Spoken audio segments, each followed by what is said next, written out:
Assalamualaikum warahmatullahi wabarakatuh. Perkenalkan, nama saya Tengku Said Arkan Rehan dari kelas 2TIF. Pada video kali ini saya akan menjelaskan bagaimana cara melakukan integrasi data antara tampilan admin dan juga tampilan GUES.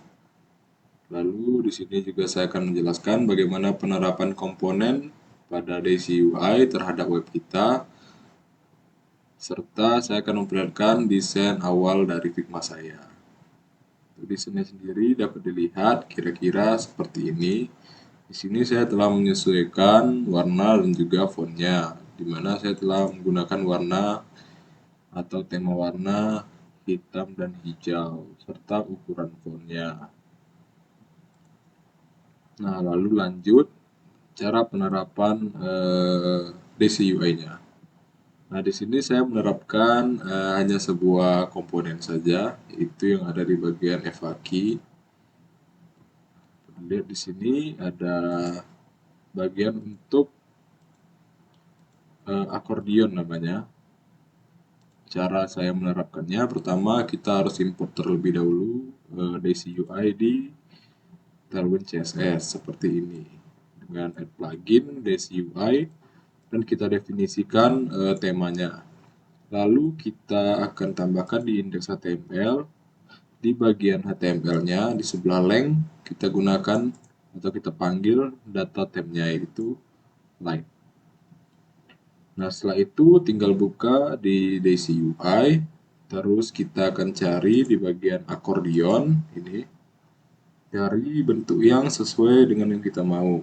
Di sini saya mengambil yang plus minus ini, akordion with plus minus icon. Tinggal copy JSX-nya, dan di sini terlihat class name yang saya gunakan. Saya hanya mengcopy class name saja dan meletakkannya di dalam FAQ JSX di bagian bawah sini. Di bagian itu saya ubah menjadi kode dari Daisy UI. Lalu untuk di bagian collapse title juga sama. Untuk bagian pertanyaan gunakan collapse titles font semi bold. Ini juga font semi bold. Ini juga collapse content untuk jawabannya. Nah, selanjutnya saya akan jelaskan 4 menu yang telah terintegrasi dengan bagian admin. Nah, di sini saya menggunakan 4 buah table, yaitu ada table FAQ, lalu testimoni, lalu juga karir, dan juga tim. Nah, untuk di bagian FAQ sendiri, cara saya menghubungkannya, saya meminta terlebih dahulu bagian URL key dan juga API key-nya, misalnya di salah satu FAQ. Nah, ini merupakan tabel yang telah dibuat oleh teman kelompok saya serta API key-nya. Di sini seperti biasa saya membuat beberapa fungsinya seperti fetch, create, update, dan juga delete. Nah, lalu saya panggil API tersebut di halaman saya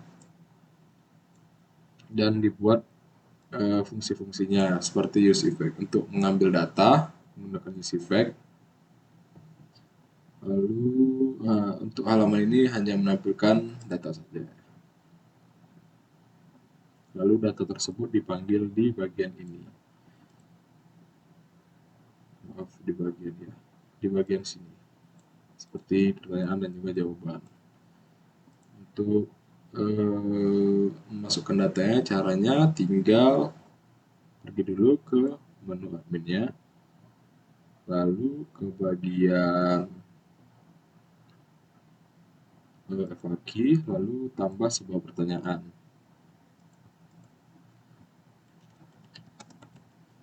Tambah. Lalu kita lihat di websitenya, apakah sudah tertambah atau belum. Refresh, dan seharusnya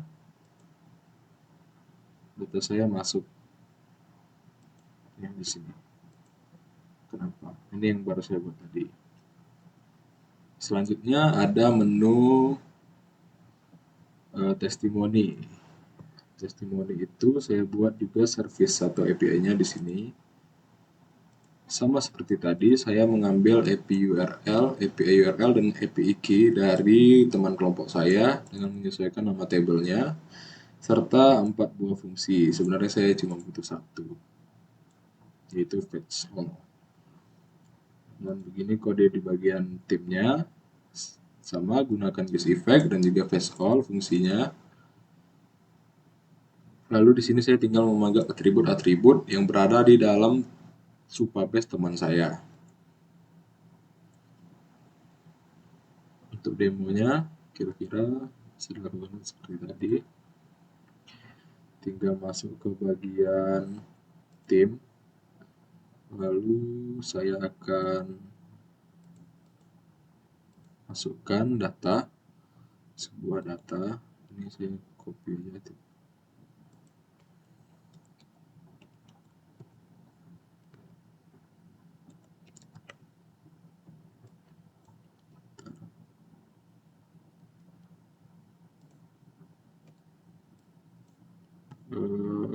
Oke, tinggal diinputkan, data sudah tertambah, bisa dicek di dalam bagian our team. Nah, ini tidak muncul karena saya memang tidak menampilkan lebih dari 5 data di bawah.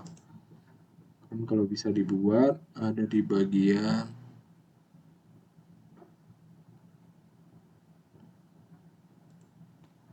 sini. Nah, saya refresh. Nah, seharusnya 6 data muncul di sini. Cuman saya memang membatasi. Saya lupa meletak di bagian mananya. Oke, lanjut ke tabel selanjutnya, itu adalah bagian karir. Nah, di bagian karir ini juga telah terintegrasi. Dilihat di sini. Nah, saya menggunakan API key yang sama dan juga API URL yang sama, serta dua fungsi yaitu fetch dan juga create. Penerapannya di karir JSX. Di sini saya hanya menggunakan use effect dengan fungsi fetch all saja, serta saya memanggil komponen atau atribut-atribut dari tabel teman saya juga. Contohnya dapat dilihat, saya akan menambahkan sebuah lowongan atau karir posisi sekretaris,